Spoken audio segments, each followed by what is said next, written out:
नमस्कार राजलक्ष्मी किचन रे आपनको पुणी थरे स्वागत। आज मु बिना प्याज रसुण रे मटर पनीर रेसिपी शेयर करी। प्लीज वीडियोटी को आपण पूरा एंड जाए देखंतु। आशा करुछि आपनको वीडियोटी पसंद आसीबो। ताहले चलंतु स्टार्ट करदबा आजिरो वीडियो।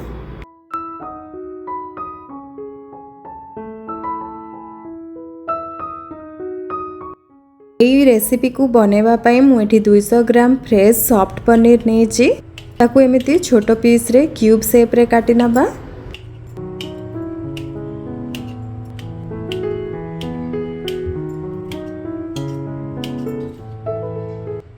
तापरे गोटे ग्राइंडिंग जार रे गोटे बड़ साइज रो टमाटो को एमिति काटिकी दबा। ता संगे आधा इंच रो अदा रो चोपा छडेकी ताकू एमिति काटिकी नबा। 10 रु 12टा काजू को मु आधा घंटा पई पानी रे भिजेकी रखिथिली। ताकू धोईकी सेथिरे देई दबा। आउ गोटे बड़ चम्मच चार मगज को भी मु आधा घंटा पई पानी रे भिजेकी रखिथिली। ताकू धोईकी ता संगे देई दबा। टिके पानी मिसेकी ए सब को भल से ग्राइंड कर दबा। देखंतु एमिति पूरा चिकन करके ग्राइंड करबा। गोटे कड़ाई रे 2 रु 3 बड़ चम्मच तेल गरम करबा। ता संगे गोटे चम्मच गुआ घिओ दे दबा। जा द्वारा तरकारी गोटे बढ़िया फ्लेवर आसीबो। गोटा मसला रे मु एठी 10 रु 12टा गोलमरीच, 2टा अलैच, गोटे तेजपत्र, आधा इंच रो दालचीनी रो स्टिक, गोटे टीस्पून जीरा नेछि। तेल गरम होबा परे गोटा मसला सब देकी लो फ्लेम रे गोटे मिनट पय फ्राई करबा।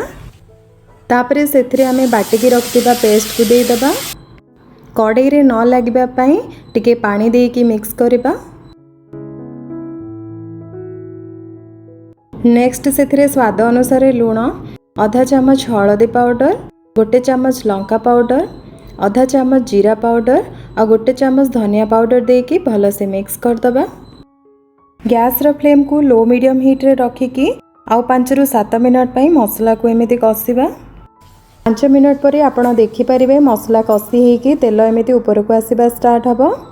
मसला को आउथरे टिके भल रे मिक्स कर दबा। नेक्स्ट सेथिरे गोटे चम्मच कसूरी मेथी को गुंड करके दे दबा। आ गोटे चम्मच बिना प्याज रसुण वाला गरम मसला देकी आ गोटे मिनट पई मिक्स करबा।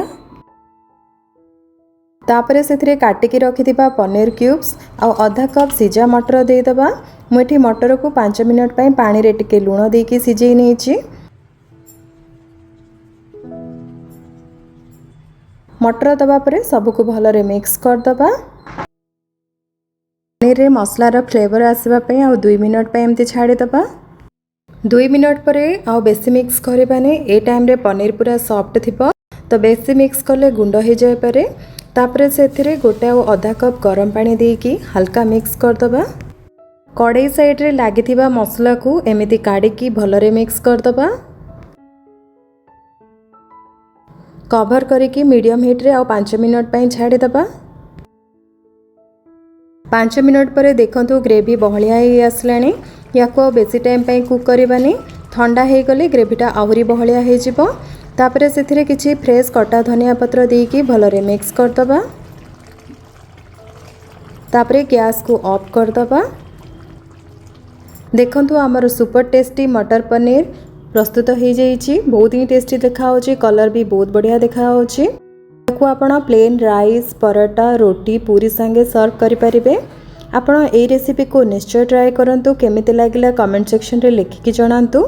जदि आपनको रेसिपीटी पसंद आसी थाए ताहाले वीडियो रे लाइक, कमेंट और शेयर करबा को बिल्कुल भूलिबेनी।